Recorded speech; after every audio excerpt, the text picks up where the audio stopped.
नमः शिवाय। हर हर महादेव। मेरे प्यारे शिव भक्तों, धर्म कथा संसार में आपका एक बार फिर से बहुत बहुत स्वागत है। आज हम आपको शिव पुराण के उस पावन अध्याय की ओर ले चलेंगे जहां दो महाशक्तियों का मिलन हुआ। एक और मर्यादा पुरुषोत्तम भगवान श्री राम और दूसरी ओर देवों के देव महादेव का। आज की कथा केवल एक कहानी नहीं है, बल्कि यह प्रणाम है उस अटूट भक्ति का जो भगवान विष्णु के अवतार श्री राम के हृदय में भगवान शिव के लिए थी। आज हम जानेंगे कि दक्षिण भारत के समुद्र तट पर स्थित पवित्र रामेश्वर ज्योतिर्लिंग का प्रादुर्भाव कैसे हुआ।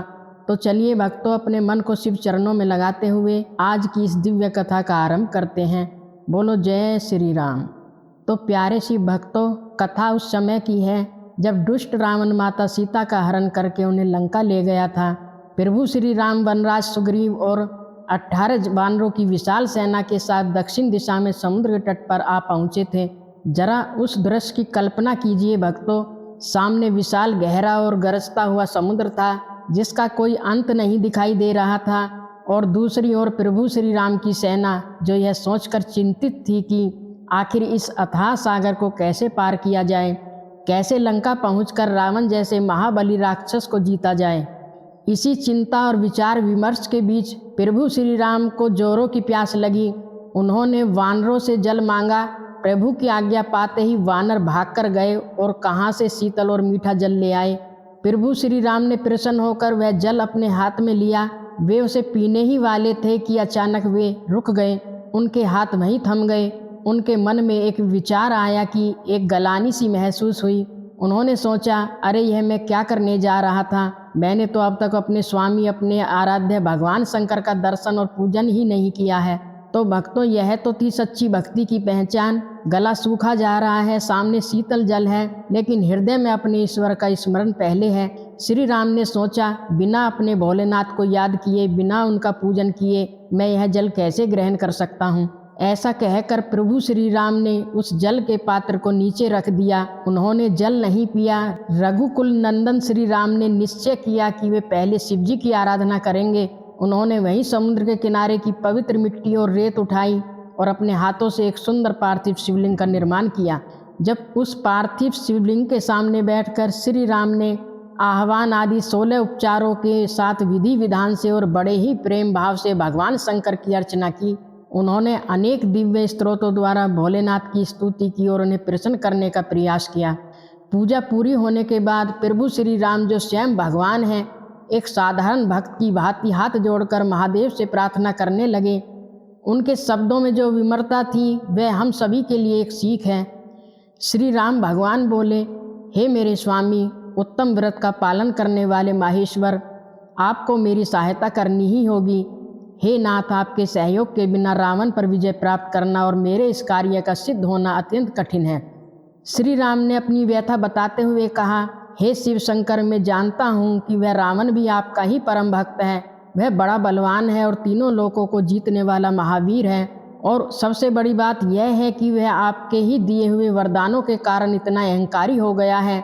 वह सदा घमंड में चूर रहता है। उसे हराना किसी के लिए भी संभव नहीं है। किंतु हे सदाशिव, इधर मैं भी तो आपका दास हूँ।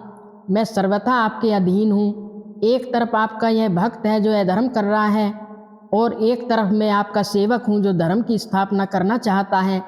यह विचार करके आपको मेरा पक्ष लेना चाहिए, आपको मेरा साथ देना चाहिए।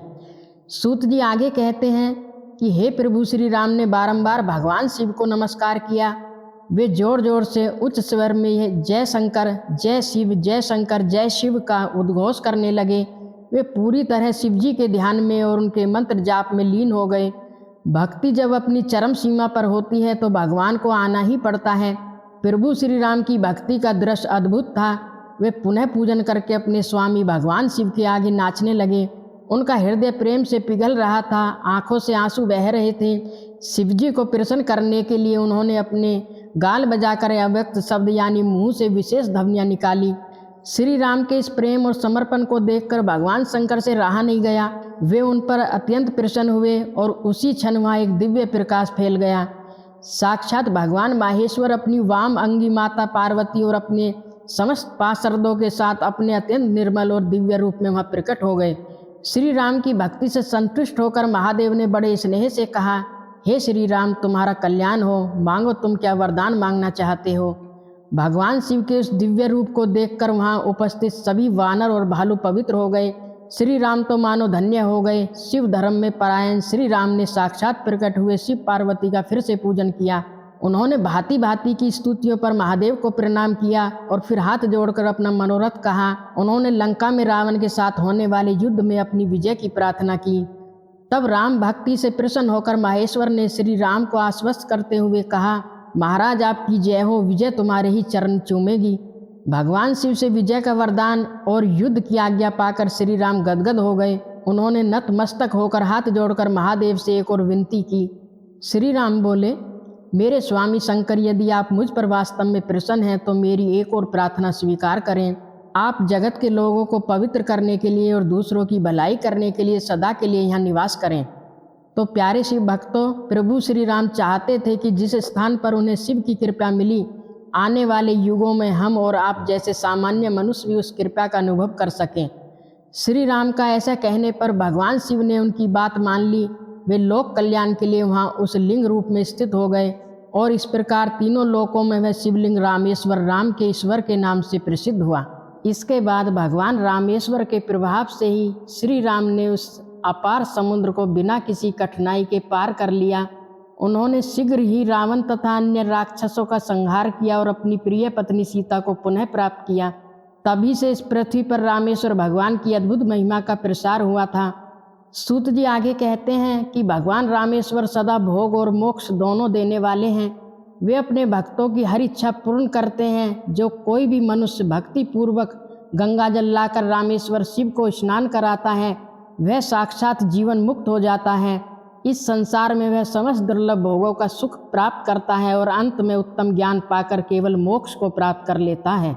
तो प्रिय शिव भक्तों, यह थी रामेश्वर ज्योतिर्लिंग की पावन कथा, जो सुनने वाले के समस्त पापों को हर लेती है।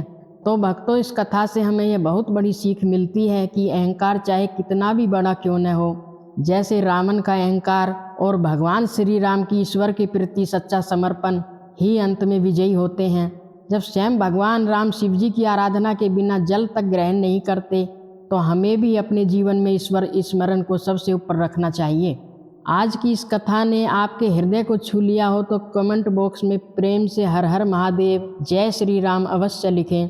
ऐसे ही और दिव्य कथाओं के लिए हमारे चैनल धर्म कथा संसार को सब्सक्राइब करना न भूलें। तो भक्तों, अगले अध्याय में हम फिर मिलेंगे एक नई शिवलीला के साथ। तब तक के लिए आप सभी पर भगवान रामेश्वर की कृपा बनी रहे। जय भोलेनाथ, जय श्री राम, जय रामेश्वरम।